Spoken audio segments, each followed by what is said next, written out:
Hello students, I am Kanta, your economics lecturer. This is the lecture of economics for plus 2 class. आज हम लोग nature and scope of economics करेंगे. ठीक है. First of all हम लोग economics का जो मीनिंग पिछली वीडियो में डिफाइन किया था वो है हमारे पास. इकोनॉमिक्स क्या है? A social science that study individual and group decision on how to use limited resources to satisfy their wants and needs. मतलब इकोनॉमिक्स एक सोशल साइंस है जिसमें हम लोग किस चीज़ के साथ डील करते हैं कि जो हमारे रिसोर्सेज है वो हमारे पास लिमिटेड है और जो हमारी वांट्स है, जो हमारी ज़रूरतें हैं वो अनलिमिटेड है. तो हम हमारे लिमिटेड रिसोर्सेज को इस तरह से यूज़ करेंगे कि हमारी जो अनलिमिटेड वांट्स है वो भी फुलफ़िल हो और उसके साथ साथ हमारा सेटिस्फेक्शन लेवल भी हाई हो. ओके. तो अभी हम इकोनॉमिक्स का स्कोप करते हैं. इकोनॉमिक्स के स्कोप के अंदर, स्कोप करने से पहले हमें पता होना चाहिए स्कोप के अंदर स्कोप होता क्या है. स्कोप का मतलब इकोनॉमिक्स का जो क्षेत्र है वो क्या है. ठीक है. इकोनॉमिक्स, इसके अंदर हम लोग इकोनॉमिक्स की स्टडी करते हैं. तो इकोनॉमिक्स के स्कोप पढ़ने के लिए हमारे पास 3 चीज़ें पढ़ने की ज़रूरत है. फर्स्ट ऑफ ऑल हमारे पास है सब्जेक्ट मैटर.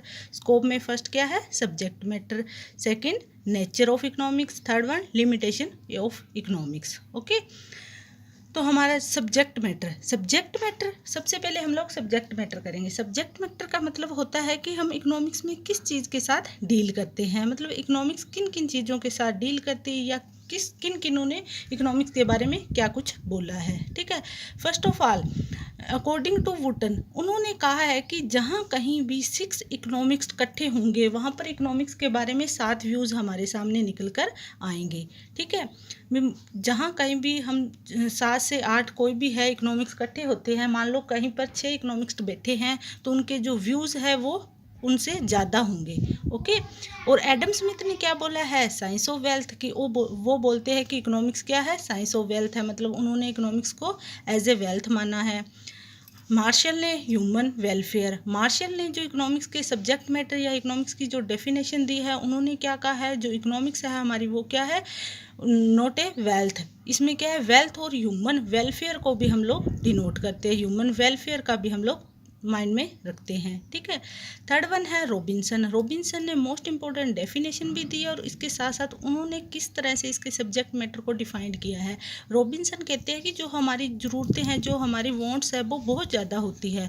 उनको पूरा करने के लिए हम एफर्ट्स लगाते हैं. एफर्ट्स लगाने के बाद हमारे पास वेल्थ आती है. वेल्थ, जब हमारे पास वेल्थ आती है तो हम सेटिस्फाई होते हैं, हमें सेटिस्फेक्शन मिलती है. एक ज़रूरत हमारी पूरी हुई है, सेटिस्फेक्शन मिलने के बाद नेक्स्ट फिर हम दूसरी वांट्स पर चले जाते हैं. ठीक है. तो ये हमारा सर्कल है जो इसी तरह से चलता रहता है. और इसी तरह से सैमुअल्सन ने क्या बोला है? वो बोलते हैं कि इकोनॉमिक्स का जो सब्जेक्ट मैटर है उसमें हम लोग इकोनॉमिक्स की जो एक्टिविटीज़ है, जैसे कि कंज्यूमर किस तरह की एक्टिविटी कर रहा है, प्रोड्यूसर किस तरह की एक्टिविटीज़ कर रहा है, उनको डिनोट करते हैं. पॉलिसी ऑफ इकोनॉमिक्स जैसे कि फिजिकल पॉलिसी, मॉनेटरी पॉलिसी, उन सबको देखा जाता है. और सिस्टम ऑफ इकोनॉमिक्स, इकोनॉमिक्स का जो सिस्टम है, जो एक्टिविटीज़ है वो किस तरह से चल रही है, ये इसके सब्जेक्ट मैटर में देखा जाता है. ठीक. हाँ, अब हम लोग नेचर ऑफ इकोनॉमिक्स करेंगे. ठीक है. Nature of economics. Nature of economics में हमारे पास क्या है? इकोनॉमिक्स का जो नेचर ऑफ इकोनॉमिक्स, मतलब इकोनॉमिक्स को साइंस भी बोला जाता है और आर्ट्स भी बोला जाता है. ठीक है. इकोनॉमिक्स एज ए साइंस भी है, इकोनॉमिक्स एज ए आर्ट भी है. ये साइंस है. साइंस कैसे है? क्योंकि साइंस हम लोगों को कोज एंड इफेक्ट रिलेशन बताता है. तो इकोनॉमिक्स से हमें वो डिनोट करती है, जिस तरह की प्राइस और डिमांड का रिलेशन ले लो. जिस तरह से प्राइस इंक्रीज हो रही है तो डिमांड क्या हो जाएगी? हमारी डिक्रीज हो जाएगी. ठीक है. तो रिलेशन मतलब कोज और इफेक्ट रिलेशन बताते हुए प्राइस बढ़ रहा है तो डिमांड कम हो रही है. तो यही हम लोगों को साइंस में भी कोज और इफेक्ट का रिलेशन बताया जाता है. ये यहाँ पर ये बात ध्यान देने योग्य है कि economics is not a perfect science like chemistry और biology. It is a social science. ठीक है. ये सोशल साइंस है जो कि हमें कोज एंड इफेक्ट का रिलेशन बताती है. ठीक है. साइंस होने के साथ साथ ये पॉजिटिव साइंस और नॉर्मेटिव साइंस भी है. पॉजिटिव साइंस मतलब जो जैसा है उसको हम उसी तरह से डिनोट करते हैं. जो चीज़ जिस तरह की है हम उसको उसी तरह से शो करते हैं. जैसे कि व्हाट इज़ क्या है, व्हाट वाज क्या था, या व्हाट विल क्या होगा. ठीक है. इस तरह से जो जैसा है उसको उसी तरह से डिनोट करते हैं. ठीक है. सेकंड वन है नॉर्मेटिव साइंस. नॉर्मेटिव साइंस में बात आती है क्या होना चाहिए, व्हाट आउट टू बी, मतलब कोई चीज़ है किस तरह से होनी चाहिए। जैसे कि इकोनॉमिक्स एडम स्मिथ ने अपनी डेफिनेशन दी, मार्शल ने दी। एडम स्मिथ ने कहा वेल्थ होना चाहिए, मार्शल ने कहा नहीं वेल्थ नहीं, इसमें तो ह्यूमन वेलफेयर को ध्यान में रखना चाहिए। मतलब यहाँ पर ये बात आती है कि क्या होना चाहिए। तो इकोनॉमिक्स हमारे पास नॉर्मेटिव साइंस भी है, ठीक है। तो economics is a social science है, पॉजिटिव भी है और नॉर्मेटिव भी है, ओके। सेकंड है हमारे पास आर्ट। आर्ट क्या है? आर्ट का मतलब इकोनॉमिक्स इज आर्ट है या नहीं है, पहले हम लोगों को पता होना चाहिए। आर्ट मतलब कोई भी क्रिएटिविटी, कोई भी कला किसी के अंदर, प्रैक्टिस ऑफ नॉलेज भी, जो हमारे पास नॉलेज है उसको हम किस तरह से यूज़ करते हैं। मतलब जो हमारी प्रॉब्लम है उनको सॉल्व आउट करने के लिए हम लोग अपनी जो है नॉलेज है उसको किस तरह से यूज़ करते हैं, किस तरह से अपनी क्रिएटिविटी दिखाते हैं, उसको क्या बोला जाता है? आर्ट बोला जाता है। तो हमारी इकोनॉमिक्स भी, हमारी इकोनॉमिक्स की जो वेरियस प्रॉब्लम है उनके सोल्यूशन, पर्टिकुलर सोल्यूशन हमें प्रोवाइड करवाती है, ठीक है। तो इसलिए इकोनॉमिक्स भी एक आर्ट है।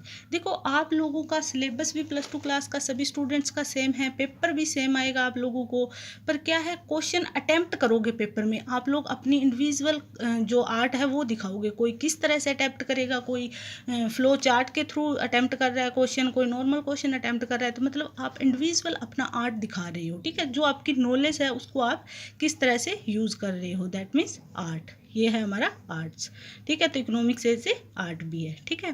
थर्ड वन जो इकोनॉमिक्स के स्कोप का जो मेन पार्ट है, हमने सब्जेक्ट मैटर कर लिया, नेचर भी कर लिया, लास्ट में हमारे पास आता है लिमिटेशन ऑफ इकोनॉमिक्स। लिमिटेशन मतलब इसकी कुछ एक सीमाएं हैं। सीमाएं मतलब ऐसा क्षेत्र जिसका हम मतलब यूज़ नहीं करते या जिसका इकोनॉमिक्स में अध्ययन नहीं किया जाता, ठीक है। कुछ एक क्षेत्र ऐसे भी है जिनका इकोनॉमिक्स में अध्ययन नहीं किया जाता, उनकी बात हम लिमिटेशन में लेते हैं। लाइक किन किन बातों में मतलब इसकी लिमिटेशन आती है? First of all applied only in peace, मतलब जो इकोनॉमिक्स के लॉज है वो ओनली पीस, जब शांति है देश में ऑल ओवर कहीं भी, तब इम्प्लीमेंट होते हैं। अगर देश में वॉर की सिचुएशन है तो ये इम्प्लीमेंट नहीं होगा, ठीक है। दे आर नॉट यूनिवर्सल, मतलब ये यूनिवर्सल पर्टिकुलर हर एक दुनिया की हर चीज़ पर इकोनॉमिक्स के लॉ इम्प्लीमेंट नहीं होते। मतलब ये जो मनुष्य एक्टिविटीज़ करता है उस पर तो इम्प्लीमेंट होते हैं, बट जो पशुओं की क्रियाएँ होती है उस पर इम्प्लीमेंट नहीं होता, okay. I hope you will understood. Okay students.